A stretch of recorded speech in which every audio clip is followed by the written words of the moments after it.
지난 시간에 조회수는 일본 정치가 아니라 하이브 뉴진스에서 터졌죠. 네, 거기서 댓글이 갑자기 폭발했습니다. 서로 싸우고 계세요. 지금 우리 상임위로 치면 문체부 쪽으로 우리 방송의 그 결을 좀 바꿔야 되는 거 아니냐. 문체부 요즘 핫하잖아요. 또. 핫하죠. 그래서 이 우리 축협 얘기로 좀 오늘은 시작을 해봐야겠다. 문체부 감사 결과. 네, 문체부 감사관이 축협의 감사를 했죠. 네, 중간 결과죠. 최종 결과는 아니고. 거의 뭐 최종이라고 봐도 되지 않을까요? 네. 근데 어쨌든 클린스만 선임에서도 정몽규 축협 회장이 전권을 행사했다. 독단을 했다. 불통을 했다. 그리고 홍명보 감독의 선임에도 문제가 있다. 문제가 있다. 하지만 그렇다고 계약 무효로 단정할 것은 아니다.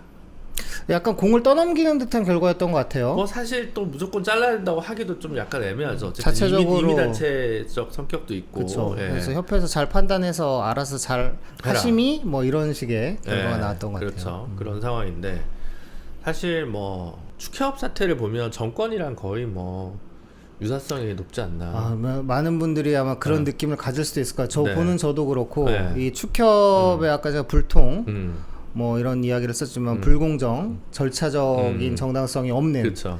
뭐 알 수 없는 구중골 속에서 의사가 결정되는 고대가 문제야.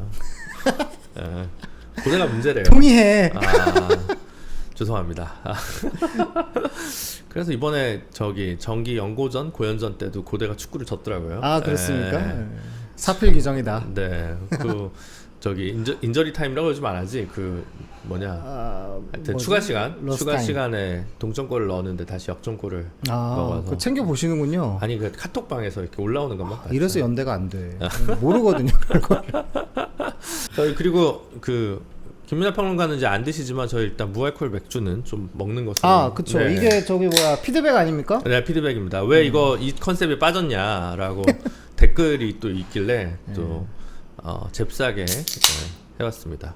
청취자 여러분께서는 피드백이 빠른 방송, 소통하는 방송 김준의 야망과 함께하고 계십니다.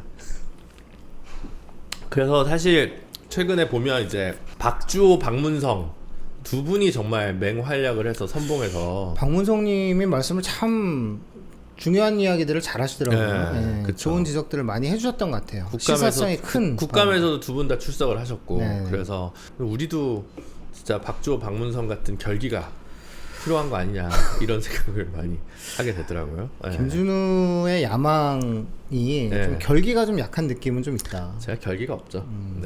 아쉬움은 좀 있다. 어쨌든 하여튼 축구는 그래서 감독을 좀 나가셔야 될 것 같은데 홍명보 감독님은 그것도 그런데 억울하겠지만 회장님에 대한 거취가 사실은 중요하죠.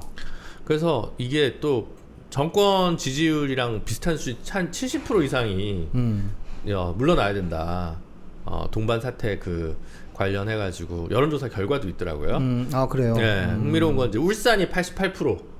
반대가 퇴진하라. 퇴진 요구가. 왜냐면 울산 현대를 또 홈타운에서. 근데 울산 현대 차원에서 보면 더 좋은 감독님이 오셔가지고 사실 그렇게까지 화낼 일인가 라는 생각이 좀 드는데 울산 시민들의 마음은 울산 시민은 어쨌든 좀 짜증나는 건 짜증나는 거고 국가를 그렇죠. 위한 국대를 그래서 위한 울산이 결정. 제일 높은 걸로 봤는데 사실 열받아야 되는 건 부산이거든요. 정몽규 회장이 현대산업개발 회장 아닙니까? 그러니까 그렇죠. 정확히는 지주회사인가요? HDC 부산 아이파크 지금 뭐 얼마나 오랫동안 중간에 한번 1부 리그 올라오긴 했는데 하여튼 2부 리그의 강팀으로 지금 자리 잡았어요.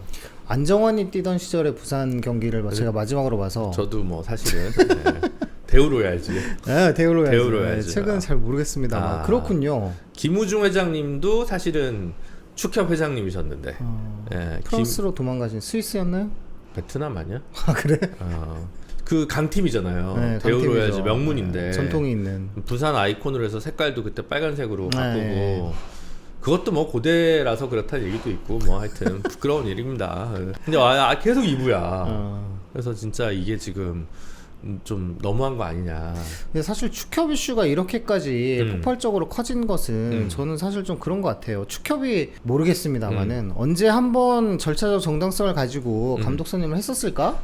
뭐 이렇게 문체부 감사 결과 보면은 그때도 문제고 지금도 문제고. 김판고 감독이 근데 그 일을 해가지고 벤투 감독을 데려올 때는 그래도 벤투 감독. 철학이 있고 뭐 이렇게 했던 것 같고 정몽규 회장님은 94년 정세에 살고 있는 것 같아요. 제 말이 그 말이에요. 네, 클린스만과 홍명보 그 게임을 열심히 봤나 봐. 한국 대 독일 월드컵 예선 3차전 어마어마한 발리슛. 3대2. 저 클린스만 그때 골 넣을 때는 뭐 모두들 저건 먹어야 된다. 저 인정. 인정 이랬던 건데. 아팠지. 그때 유명한 네임 두면 그냥 선임하는 거 아니에요.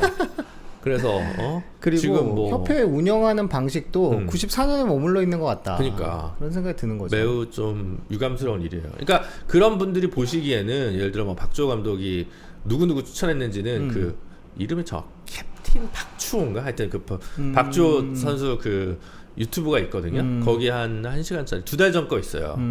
그게 이제 자기가 어떻게 그 제시마 씨 지금 캐나다 국대로 간 제시마 씨를 어떻게 추천했는지, 그다음 그 외에 또 이제 뭐 포르투갈 쪽 감독들이라든가 뭐 여러 가지 뭐 독일 리그나 이런 쪽에서 있던 감독들이나 이런 사람들을 추천을 했는데 제일 아쉬워한 건 제시마 씨 감독이었던 것 같고, 하필 그 감독이 이제 캐나다 가서 바로 코파컵에서 또 4강을 했기 때문에 성과를 거뒀기 때문에 그렇게 보면 이게 아쉽게 느껴질 수밖에 진짜 없는 아쉬울 거죠. 수밖에 없는 것 같아요. 그래서 축구가 이제 근데 축구 문제만이 아니기 때문에 어떻게 보면 더 국민들이 폭발하고 있지 않나. 그러니까 말하자면 축협 사태가 예전에는 그런 구중걸 속에서 이미 1인의 어떤 결정으로 그냥 밀고 갔어도 밀리는 그런 국면들이 있었다면 이제는 그런 세상이 아니라는 거죠. 사실 협회는 배드민턴도 문제가 많은데 좀 터져 나오잖아요. 너무 축협 문제만 하는 것 같기도 하지만 어쨌든 네.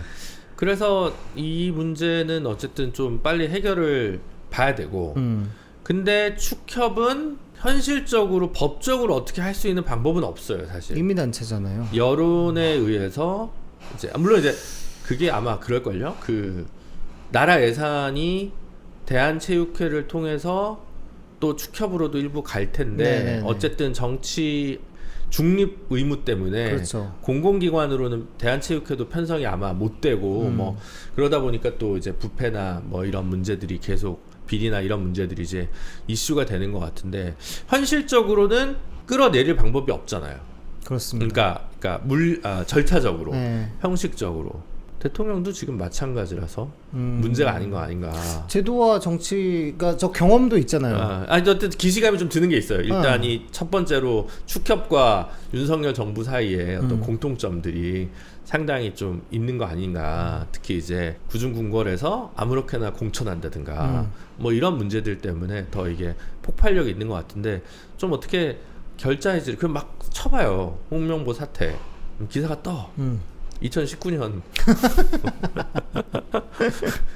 18년인가? 하여튼 브라질 월드컵 직후에 그런 기사들이 괜히 잡히더라고요. 그래서 그때 홍명보 감독의 약간 패러디 풍자한 막 그때 그 SNL인가? 하여튼 뭐 그런 쇼츠도 옛날 코미디언 프로에서 쇼츠도 막 돌아다니고 해서 여기 뭐 타임슬립인가?